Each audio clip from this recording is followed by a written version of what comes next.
Hello guys, welcome back to my channel मोटरपुर। तो सुबह की टाइम हो चुका है अभी 9:40। तो मैं निकल रहा हूँ अभी ऑफिस के लिए। एंड जो आप मेरी आवाज़ सुन रहे हो वो आ रही है DJI माइक मिनी से।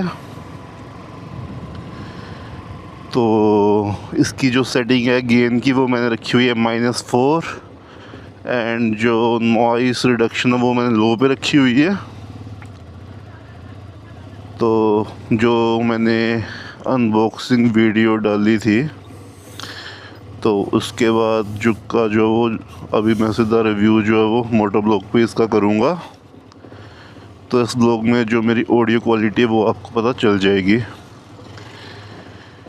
तो ये इसका अपना जो ये माइक है उसका जो ये चिन कवर होता है हेलमेट का, तो मैग्नेट से मैंने वहाँ पे ही जो ये प्लेस करा हुआ है। एंड डेड कैट भी मैंने इसके ऊपर लगा दिया जो विंड नॉइज़ को कैंसिल कर देगी। एंड जब से मैं बाइक सर्विस करवा के आया था तो उसके बाद जो है वो मैंने बाइक चलाई नहीं, क्योंकि मौसम जो है वो बारिश वगैरह होती रही थी। तो आज ही मैं बाइक लेके जो है वो ऑफिशियली मतलब कि फ़र्स्ट राइड आफ्टर सर्विस, जो कि है छोटी सी ऑफिस की राइड। तो बाइक जो काफ़ी स्मूथ हो गई है, क्योंकि इस बार जो मैंने इसका कार्बोरेटर क्लीनिंग करवाई थी प्लस उसके बाद जो रिस्पॉन्स काफ़ी अच्छा हो गया इसका। बट फिर भी मेरे को ना इसमें हल्का सा थ्रोटल डिले लग रहा है। तो मैंने नोटिस करा जो मेरे कार्बोरेटर में जो बटरफ्लाई होती है जहाँ पे वो आपकी एक्सीलेटर वायर जो लगी होती है उसमें ना हल्का सा बल सा है, बेंड सा है। तो शायद ये होता है कि जैसे मैं एक्सीलेटर देता हूँ तो वो जो पहले जो बेंड होगा पहले तो वो सीधा होगा, उसके बाद जो है वो थ्रोटल रिस्पॉन्स करता है। या फिर एक तो रीज़न वो हो सकता है थ्रोटल डिले का, और दूसरा जो है कि जो आपके कार्बोरेटर में स्लाइड होती है वो विद इन टाइम जो उस पर स्क्रैचेस वगैरह आ जाते हैं, तो वो उसकी वजह से जो थ्रोटल डिले का जो है वो मेन इशू रहता है। तो देखते हैं, चला के देखते हैं इस वाले कार्बोरेटर को। अगर नहीं हुआ तो वो स्लाइड इसकी चेंज करवा दूँगा अपना कार्बोरेटर की। तो कार्बोरेटर की जो अगर स्लाइड से काम बन गया तो वेल एंड गुड है, क्योंकि जब मैंने सर्विस करवाने गया था तो जो रनिंग मोड है उनका एयर फ़िल्टर है 200 रुपये का शायद, और इसका जो डिसकंटिन्यू मोड है मेरी बाइक जैसी है, तो इसका जो एयर फ़िल्टर है वो 320 का है। तो वही हिसाब जो है वो कि कार्बोरेटर भी इसका महंगा मिलेगा क्योंकि डिसकंटिन्यू मॉडल है। और एजेंसी वाले कहते हैं कि इसका कार्बोरेटर तो आता भी जो है वो ऑर्डर पे ही है, क्योंकि इतनी ज़्यादा गाड़ियाँ भी आती नहीं है सर्विसिंग के लिए, क्योंकि काफ़ी टाइम हो गया कार्बोरेटर वाले मॉडल को डिसकंटिन्यू है। तो वो करके कि जो डिसकंटिन्यू मॉडल है उनके स्पेयर पार्ट जो महंगे हैं यामाहा के, तो बात कुछ ऐसी है। तो वैसे अभी बिल्कुल हल्की मिनिमल सा वो थ्रोटल डिले लग रहा है मेरे को, अदरवाइज़ मिसिंग वगैरह कोई नहीं है बाइक पे।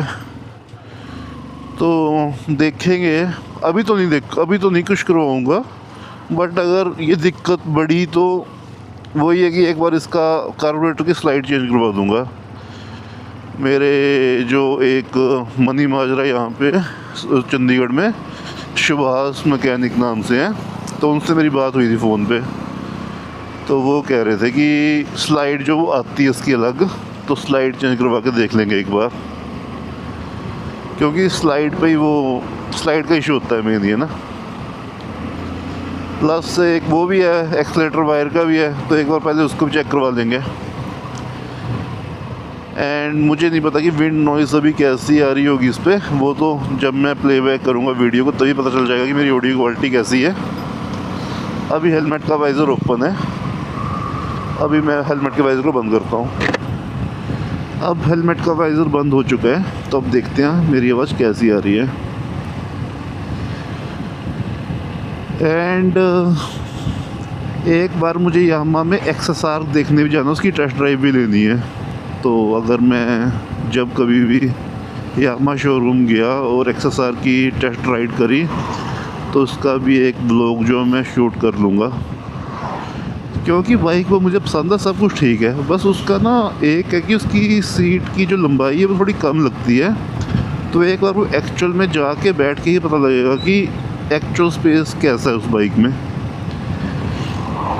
तो करके बस एक वो थोड़ा सा कंसर्न है, बाकी तो वो बाइक मुझे पसंद है टोटली। और मुझे होंडा या यामाहा की बाइक ही पसंद आती है, थर्ड तो मैं कोई ऑप्शन रखता नहीं अपनी लिस्ट में। तो ये बात है। पर होंडा का ऐसा है कि होंडा में 150 सीसी में कुछ ज़्यादा ऑप्शंस आपके पास है भी नहीं, तो XSR जो है गुड ऑप्शन है। एंड ये मेरी बाइक 2012 मॉडल, तो ये तो काफ़ी रिलायबल चली हुई है मेरे पास, काफ़ी स्मूथ इंजन आज दिन तक भी। तो करके एक विश्वास जो है वो यामाहा पे ही है एंड होंडा पे। होंडा की जो प्लास्टिक क्वालिटी है वो अच्छी नहीं है। आप नोटिस करोगे जो भी एक्टिवा या बाइक होती है ना, तो उसका जो ब्लैक आगे का पार्ट होता है, तो विद इन 3 मंथ जो है वो वाइट पड़ना शुरू हो जाता है, वाइट हो जाएगा एंड प्लास्टिक ख़राब हो जाता है।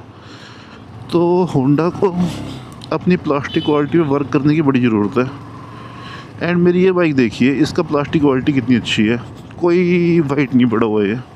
जबकि मेरी बाइक जो आउटडोर में खड़ी होती है, कोई कवर्ड पार्किंग नहीं है, कुछ नहीं है, ओपन में सर्दी बरसात गर्मी सब ओपन में रहती है।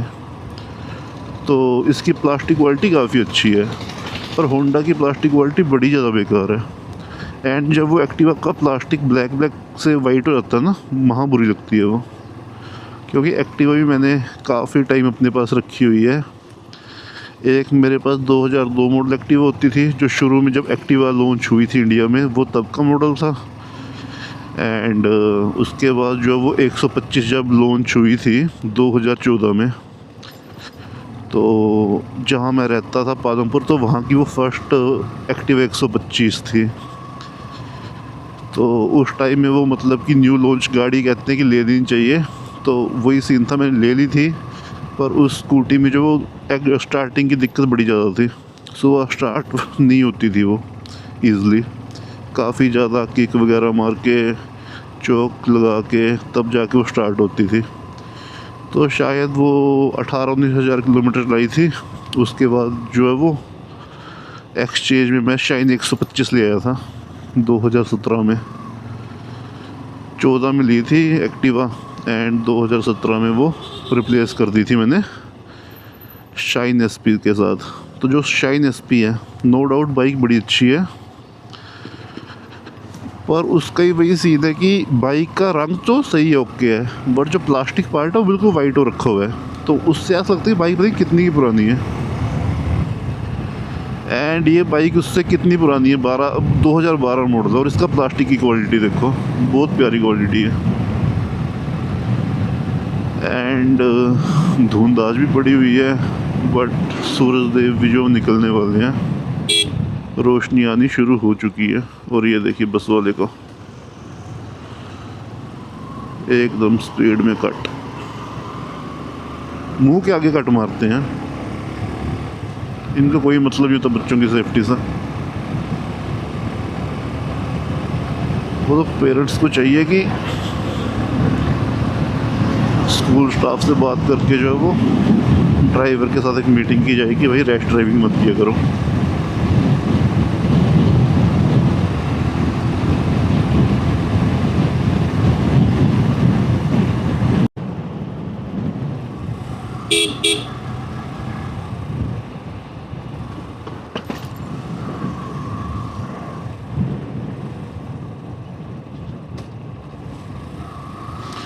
तो ये देखिए यहाँ पे धूप प्रॉपर आ चुकी है, रास्ते में जो धुंध थी। तो हर 1 किलोमीटर बाद जो है वो मौसम चेंज हो जाता है। बारिश का भी ऐसे ही होता है कि कहीं बिल्कुल सूखा होता है, कहीं पे बारिश बड़ी जोर की पड़ी होती है।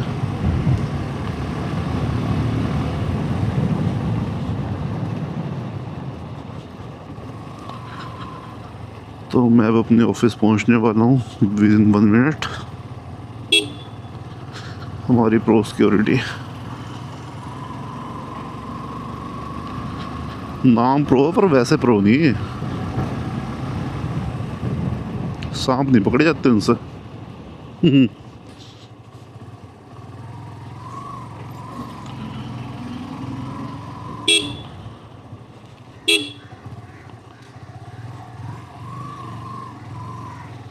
जगदीप भाजी जा रहे थे।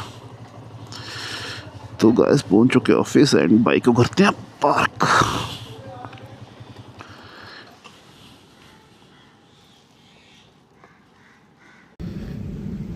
तो गाइस मैं ऑफिस आ चुका था।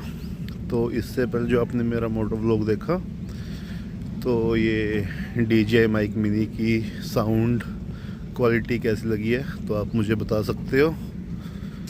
प्लस काफ़ी अच्छा फिटमेंट होगी थी, जो चिन का कवर जो है हेलमेट की, तो वहाँ पे काफ़ी अच्छी फिटमेंट होगी थी इसकी। एंड बिल्कुल स्मॉल सा है, तो कोई अंदर भी दिक्कत नहीं थी बोलने में। सो मुझे तो काफ़ी अच्छा रिस्पांस लगा DJI माइक मिनी का। एंड ये बेटर ऑप्शन है माइक में, होली लैंड लार्क से अच्छी आउटपुट मेरे को इस माइक की लगी। सो ये वीडियो के एंडिंग में यहीं पे कर रहा हूँ। अगर आपको वीडियो अच्छी लगी तो प्लीज़ वीडियो को लाइक शेयर एंड चैनल को सब्सक्राइब करें। Thank you.